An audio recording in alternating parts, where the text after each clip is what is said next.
पहली मन की बात हो रही है।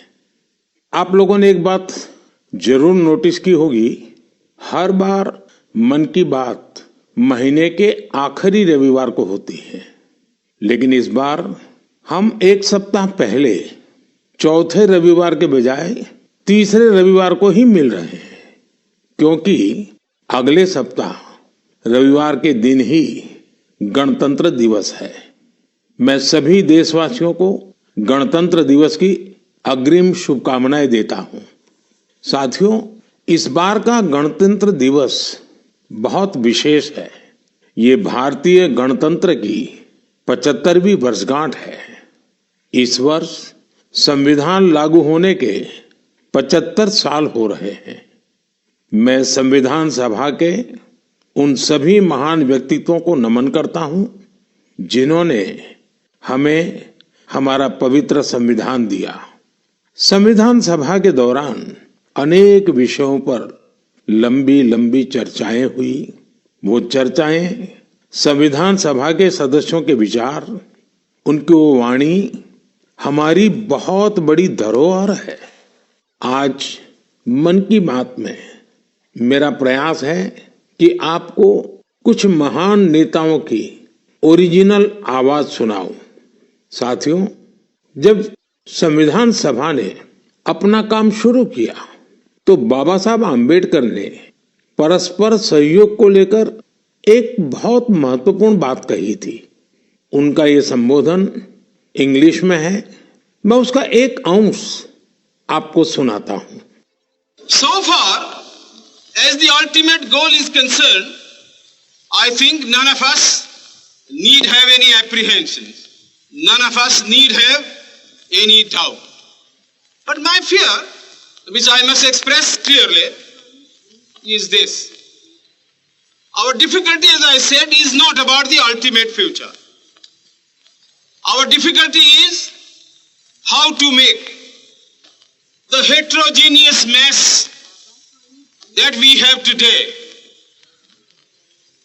take a decision in common and march in a cooperative way on that road which is bound to lead us to unity. Our difficulty is not with regard to the ultimate. Our difficulty is with regard to the beginning. साथियों, बाबा साहब इस बात पर जोर दे रहे थे कि संविधान सभा एक साथ एक मत हो और मिलकर सर्वहित के लिए काम करे। मैं आपको संविधान सभा की एक और ऑडियो क्लिप सुनाता हूं। ये ऑडियो डॉक्टर राजेंद्र प्रसाद जी का है, जो हमारी संविधान सभा के प्रमुख थे। आइए डॉक्टर राजेंद्र प्रसाद जी को सुनते हैं। हमारा इतिहास बताता है और हमारी संस्कृति सिखाती है कि हम शांति प्रिय हैं और रहें।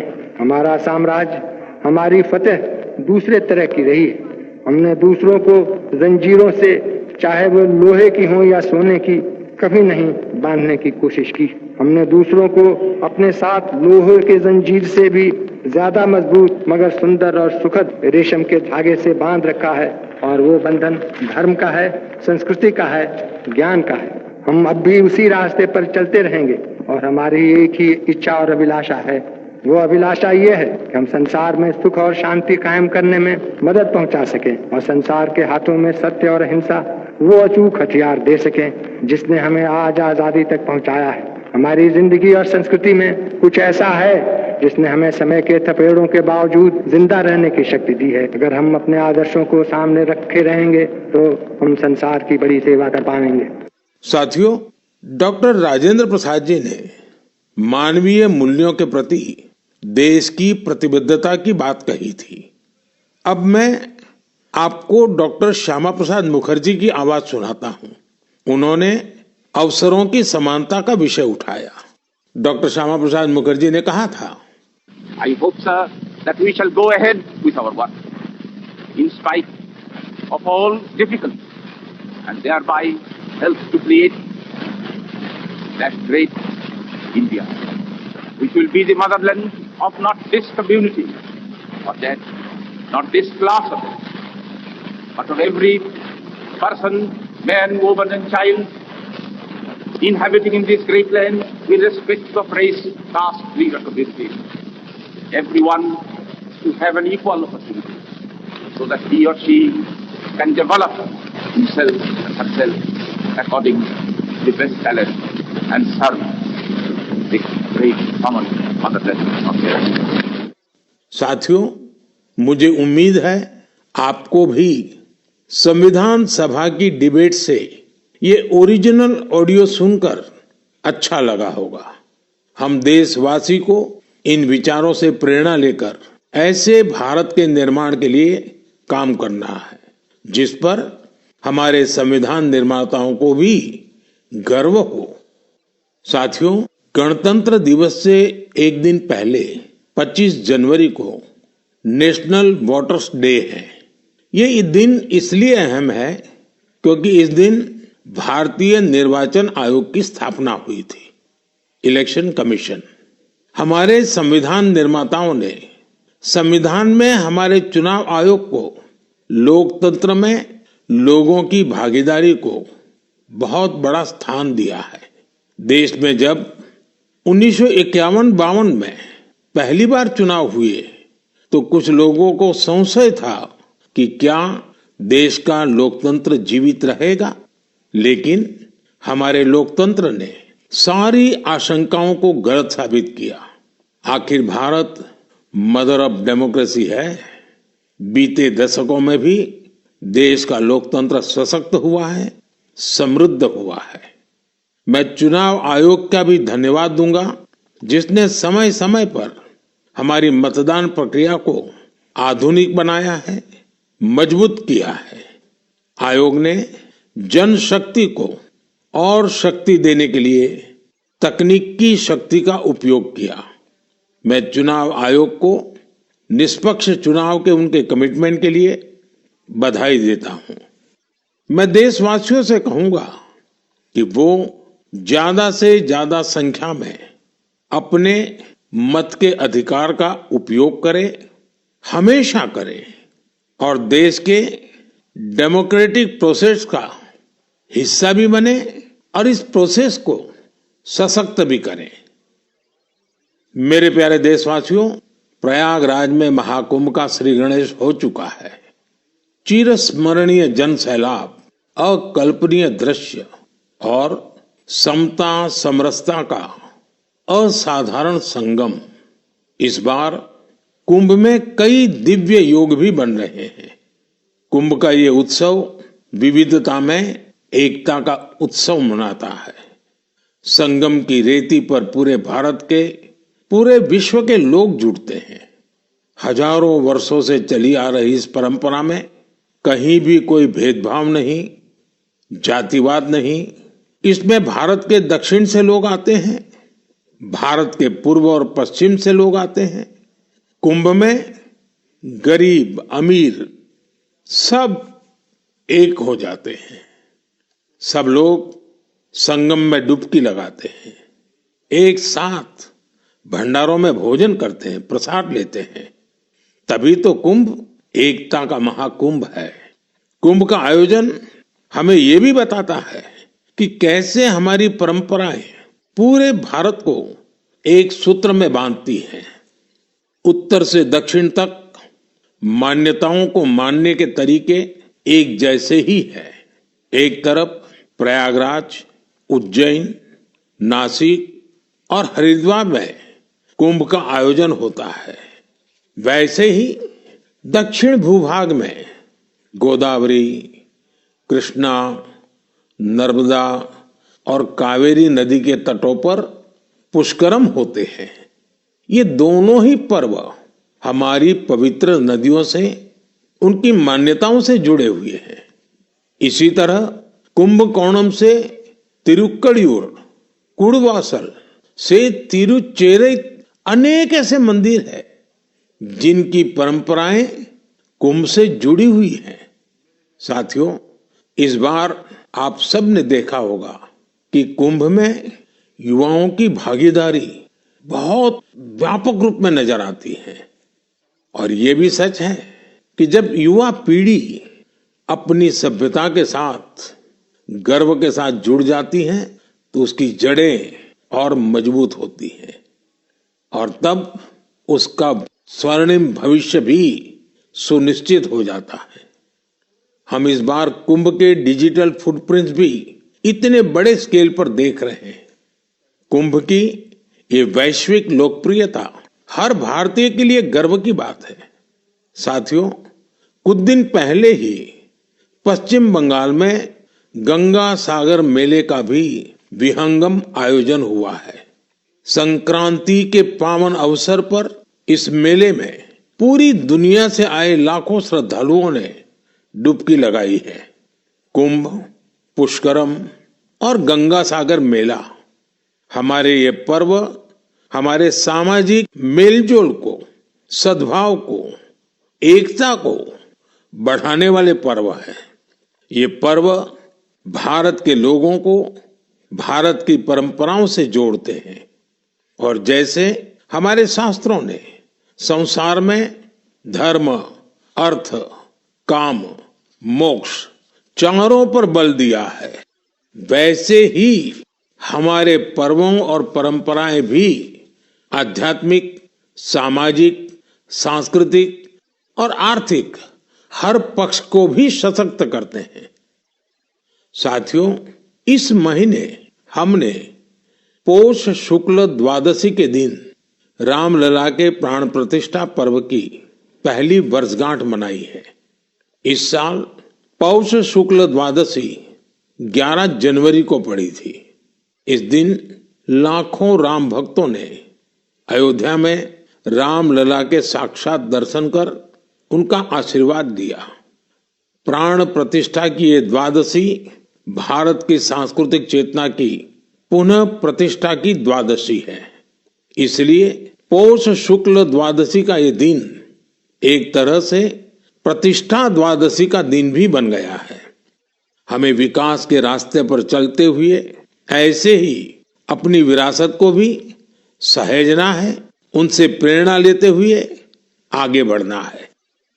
मेरे प्यारे देशवासियों, 2025 की शुरुआत में ही भारत ने अंतरिक्ष के क्षेत्र में कई ऐतिहासिक उपलब्धियां हासिल की हैं। आज मुझे ये बताते हुए गर्व है कि एक भारतीय स्पेस टेक स्टार्टअप बेंगलुरु के पिक्सेल ने भारत का पहला निजी सैटेलाइट कॉन्स्टेलेशन फायरफ्लाई सफलतापूर्वक लॉन्च किया है। यह सैटेलाइट कॉन्स्टेलेशन दुनिया का सबसे high resolution hyper spectral satellite constellation है। इस उपलब्धि ने न केवल भारत को आधुनिक स्पेस टेक्नोलॉजी में अग्रणी बनाया है, बल्कि यह आत्मनिर्भर भारत की दिशा में भी एक बड़ा कदम है। ये सफलता हमारे निजी स्पेस सेक्टर की बढ़ती ताकत और इनोवेशन का प्रतीक है। मैं इस उपलब्धि के लिए पिक्सेल की टीम, इसरो और इन स्पेस को पूरे देश की ओर से बधाई देता हूं। साथियों, कुछ दिन पहले हमारे वैज्ञानिकों ने स्पेस सेक्टर में ही एक और बड़ी उपलब्धि हासिल की। हमारे साइंटिस्ट ने सैटेलाइट्स की स्पेस डॉकिंग कराई है। जब अंतरिक्ष में 2 स्पेस क्राफ्ट कनेक्ट किए जाते हैं तो इस प्रक्रिया को स्पेस डॉकिंग कहते हैं। यह तकनीक अंतरिक्ष में स्पेस स्टेशन तक सप्लाई भेजने और क्रू मिशन के लिए अहम है। भारत ऐसा चौथा देश बना है जिसने ये सफलता हासिल की है। साथियों, हमारे वैज्ञानिक अंतरिक्ष में पौधे उगाने और उन्हें जीवित रखने के प्रयास भी कर रहे हैं। इसके लिए इसरो के वैज्ञानिकों ने लोबिया के बीज को चुना। 30 दिसंबर को भेजे गए ये बीज अंतरिक्ष में ही अंकुरित हुए। ये एक बेहद प्रेरणादायक प्रयोग है जो भविष्य में स्पेस में सब्जियों उगाने का रास्ता खोलेगा। ये दिखाता है कि हमारे वैज्ञानिक कितनी दूर की सोच के साथ काम कर रहे हैं। साथियों, मैं आपको एक और प्रेरणादायक पहल के बारे में बताना चाहता हूं। आईआईटी मद्रास का एक्सटेम केंद्र अंतरिक्ष में मैन्युफैक्चरिंग के लिए नई तकनीकों पर काम कर रहा है। ये केंद्र अंतरिक्ष में 3D printed buildings, metal forms और ऑप्टिकल फाइबर जैसे तकनीकों पर रिसर्च कर रहा है। ये सेंटर बिना पानी के कंक्रीट निर्माण जैसी क्रांतिकारी विधियों को भी विकसित कर रहा है। एक्सटेम की ये रिसर्च भारत के गगनयान मिशन और भविष्य के स्पेस स्टेशन को मजबूती देगी। इससे मैन्युफैक्चरिंग में आधुनिक टेक्नोलॉजी के भी नए रास्ते खुलेंगे। साथियों, ये सभी उपलब्धियां इस बात का प्रमाण है कि भारत के वैज्ञानिक और इनोवेटर्स भविष्य की चुनौतियों का समाधान देने के लिए कितने विजनरी हैं। हमारा देश आज स्पेस टेक्नोलॉजी में नए कीर्तिमान स्थापित कर रहा है। मैं भारत के वैज्ञानिकों, इनोवेटर्स और युवा उद्यमियों को पूरे देश की ओर से शुभकामनाएं देता हूं। मेरे प्यारे देशवासियों, आपने कई बार इंसानों और जानवरों के बीच गजब की दोस्ती की तस्वीरें देखी होगी। आपने जानवरों की वफादारी की कहानियां सुनी होगी। जानवर पालतू हो या जंगल में रहने वाले पशु, इंसानों से उनका नाता कई बार हैरान कर देता है। जानवर भले बोल नहीं पाते, लेकिन उनकी भावनाओं को, उनके हाव भाव को इंसान भली भांति भांप लेते हैं। जानवर भी प्यार की भाषा को समझते हैं, उसे निभाते भी हैं। मैं आपसे असम का एक उदाहरण साझा करना चाहता हूं। असम में एक जगह है नौगांव।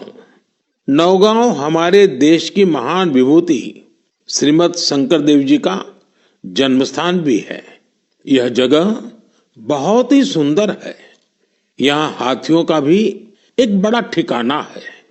इस क्षेत्र में कई घटनाएं देखी जा रही थी जहां हाथियों के झुंड फसलों को बर्बाद कर देते थे। किसान परेशान रहते थे, जिससे आसपास के करीब 100 गांवों के लोग बहुत परेशान थे। लेकिन गांव वाले हाथियों की भी मजबूरी समझते थे। उन्हें पता था कि हाथी भूख मिटाने के लिए खेतों का रुख कर रहे हैं, इसलिए गांव वालों ने इसका समाधान निकालने की सोची। गांव वालों की एक टीम बनी जिसका नाम था हाथी बंधु।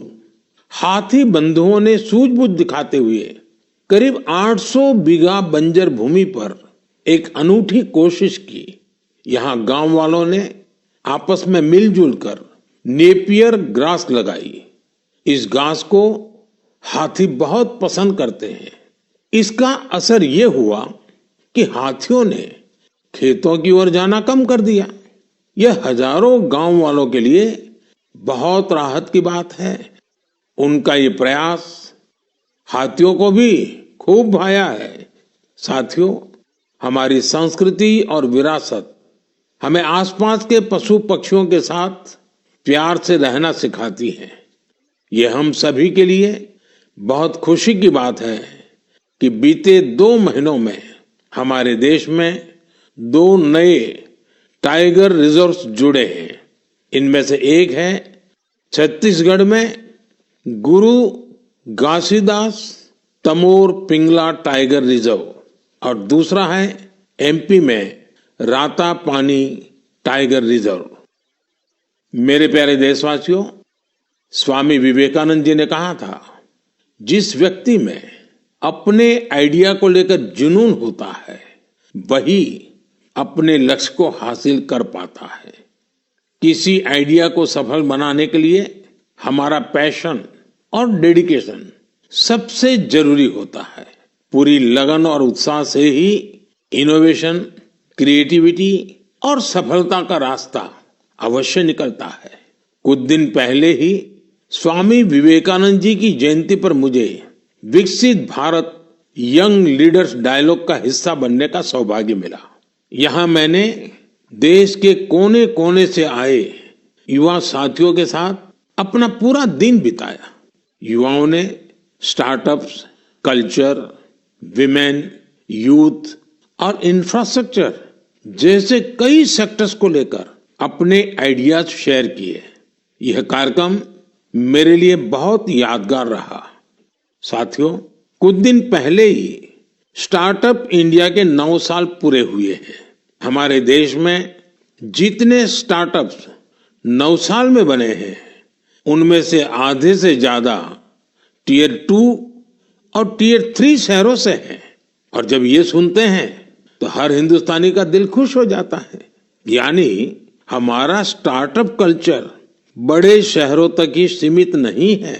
और आपको यह जानकर हैरानी होगी कि छोटे शहरों के स्टार्टअप्स में आधे से ज्यादा का नेतृत्व हमारी बेटियां कर रही है। जब यह सुनने को मिलता है कि अंबाला, हिसार, कांगड़ा, चेंगलपट्टू, बिलासपुर, ग्वालियर और वाशिम जैसे शहर स्टार्टअप्स के सेंटर बन रहे हैं तो मन आनंद से भर जाता है। नागालैंड जैसे राज्य में पिछले साल स्टार्टअप्स के रजिस्ट्रेशन में 200% से अधिक की वृद्धि हुई है। Waste management, non renewable energy, biotechnology और लॉजिस्टिक्स ऐसे सेक्टर हैं जिनसे जुड़े स्टार्टअप सबसे ज्यादा देखे जा रहे हैं। ये कन्वेंशनल सेक्टर्स नहीं है, लेकिन हमारे युवा साथी भी तो कन्वेंशनल से आगे की सोच रखते हैं, इसलिए उन्हें सफलता भी मिल रही है। साथियों, 10 साल पहले जब कोई स्टार्टअप के क्षेत्र में जाने की बात करता था तो उसे तरह तरह के ताने सुनने को मिलते थे। कोई ये पूछता था कि आखिर स्टार्टअप होता क्या है, तो कोई कहता था कि इसे कुछ होने वाला नहीं है। लेकिन अब देखिए, 1 दशक में कितना बड़ा बदलाव आ गया। आप भी भारत में बन रहे नए अवसरों का भरपूर लाभ उठाएं। अगर आप खुद पर विश्वास रखेंगे तो आपके सपनों को भी नई उड़ान मिलेगी। मेरे प्यारे देशवासियों, नेक नियत से निस्वार्थ भावना के साथ किए गए कामों की चर्चा दूर सुदूर पहुंच ही जाती है। और हमारा मन की बात तो इसका बहुत बड़ा प्लेटफॉर्म है। हमारे इतने विशाल देश में दूर दराज भी अगर कोई अच्छा काम कर रहा होता है, कर्तव्य भावना को सर्वोपरि रखता है, तो उसके प्रयासों को सामने लाने का ये बेहतरीन मंच है। अरुणाचल प्रदेश में दीपक नाबाम जी ने सेवा की अनूठी मिसाल पेश की है। दीपक जी यहाँ लिविंग होम चलाते हैं, जहाँ मानसिक रूप से बीमार, शरीर से असमर्थ लोगों और बुजुर्गों की सेवा की जाती है। यहाँ पर ड्रग्स की लत के शिकार लोगों की देखभाल की जाती है। दीपक नाबाम जी ने बिना किसी सहायता के समाज के वंचित लोगों, हिंसा पीड़ित परिवारों और बेघर लोगों को सहारा देने का अभियान शुरू किया। आज उनकी सेवा ने एक संस्था का रूप ले लिया है। उनकी संस्था को कई अवार्ड से भी सम्मानित किया गया है। लक्षद्वीप के कवरत्ती द्वीप पर नर्स के रूप में काम करने वाली के हिडुम्बी जी, उनका काम भी बहुत प्रेरित करने वाला है। आपको ये जानकर हैरानी होगी कि वो 18 वर्ष पहले सरकारी नौकरी से रिटायर हो चुकी हैं, लेकिन आज भी उसी करुणा और स्नेह के साथ लोगों की सेवा में जुटी हैं जैसे वो पहले करती थी। लक्षद्वीप के ही केजी मोहम्मद जी के प्रयास ये भी अद्भुत है। उनकी मेहनत से मिनिकॉय द्वीप का मरीन इकोसिस्टम मजबूत हो रहा है। उन्होंने पर्यावरण के प्रति लोगों को जागरूक करने के लिए कई गीत लिखे हैं। उन्हें लक्षद्वीप साहित्य कला अकादमी की तरफ से बेस्ट फोक सॉन्ग अवार्ड भी मिल चुका है। केजी मोहम्मद रिटायरमेंट के बाद वहां के म्यूजियम के साथ जुड़कर भी काम कर रहे हैं। साथियों, एक और बड़ी अच्छी खबर अंडमान और निकोबार द्वीप समूह से भी है। निकोबार जिले में वर्जिन कोकोनट ऑयल को हाल ही में जीआई टैग मिला है। वर्जिन कोकोनट ऑयल, उसको जीआई टैग के बाद एक और नई पहल हुई है। इस ऑयल के उत्पादन से जुड़ी महिलाओं को संगठित कर सेल्फ हेल्प ग्रुप बनाए जा रहे हैं। उन्हें मार्केटिंग और ब्रांडिंग की स्पेशल ट्रेनिंग भी दी जा रही है। ये हमारे आदिवासी समुदायों को आर्थिक रूप से सशक्त बनाने की दिशा में एक बड़ा कदम है। मुझे विश्वास है भविष्य में निकोबार का वर्जिन कोकोनट ऑयल दुनिया भर में धूम मचाने वाला है और इसमें सबसे बड़ा योगदान अंडमान और निकोबार के महिला सेल्फ हेल्प ग्रुप का होगा।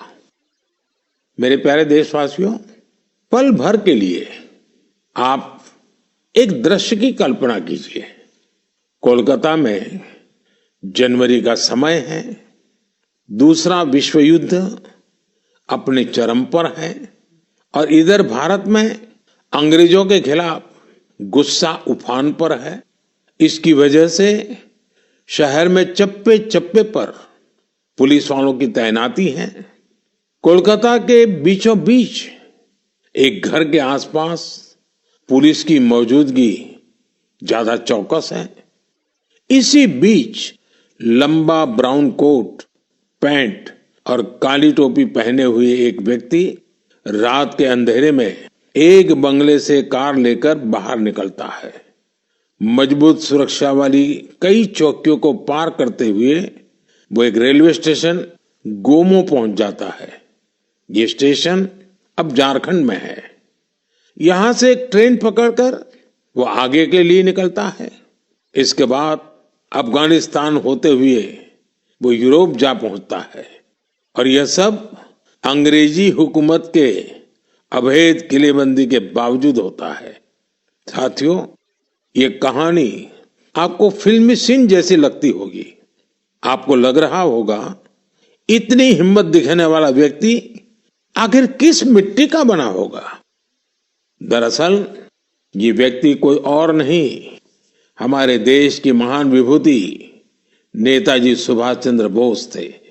23 जनवरी यानी उनकी जन्म जयंती को अब हम पराक्रम दिवस के रूप में मनाते हैं। उनके शौर्य से जुड़ी इस गाथा में भी उनके पराक्रम की झलक मिलती है। कुछ साल पहले मैं उनके उसी घर में गया था जहां से वे अंग्रेजों को चकमा देकर निकले थे।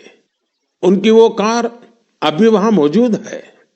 वो अनुभव मेरे लिए बहुत ही विशेष रहा। सुभाष बाबू एक विजनरी थे। साहस तो उनके स्वभाव में रचा बसा था। इतना ही नहीं, वे बहुत कुशल प्रशासक भी थे। महज 27 साल की उम्र में वो कोलकाता कॉरपोरेशन के चीफ एग्जीक्यूटिव ऑफिसर बने और उसके बाद उन्होंने मेयर की जिम्मेदारी भी संभाली। एक प्रशासक के रूप में भी उन्होंने कई बड़े काम किए। बच्चों के लिए स्कूल, गरीब बच्चों के लिए दूध का इंतजाम और स्वच्छता से जुड़े उनके प्रयासों को आज भी याद किया जाता है। नेताजी सुभाष का रेडियो के साथ भी गहरा नाता रहा है। उन्होंने आजाद हिंद रेडियो की स्थापना की थी, जिस पर उन्हें सुनने के लिए लोग बड़ी बेसब्री से प्रतीक्षा करते थे। उनके संबोधनों से विदेशी शासन के खिलाफ लड़ाई को एक नई ताकत मिलती थी। आजाद हिंद रेडियो पर अंग्रेजी, हिंदी, तमिल, बांग्ला, मराठी, पंजाबी, पश्तो और उर्दू में न्यूज बुलेटिन का प्रसारण होता था। मैं नेताजी सुभाष चंद्र बोस को नमन करता हूं। देश भर के युवाओं से मेरा आग्रह है कि वे उनके बारे में अधिक से अधिक पढ़ें और उनके जीवन से निरंतर प्रेरणा ले।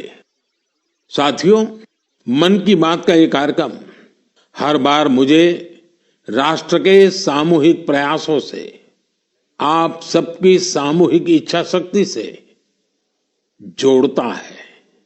हर महीने मुझे बड़ी संख्या में आपके सुझाव, आपके विचार मिलते हैं। और हर बार इन विचारों को देखकर विकसित भारत के संकल्प पर मेरा विश्वास और बढ़ता है।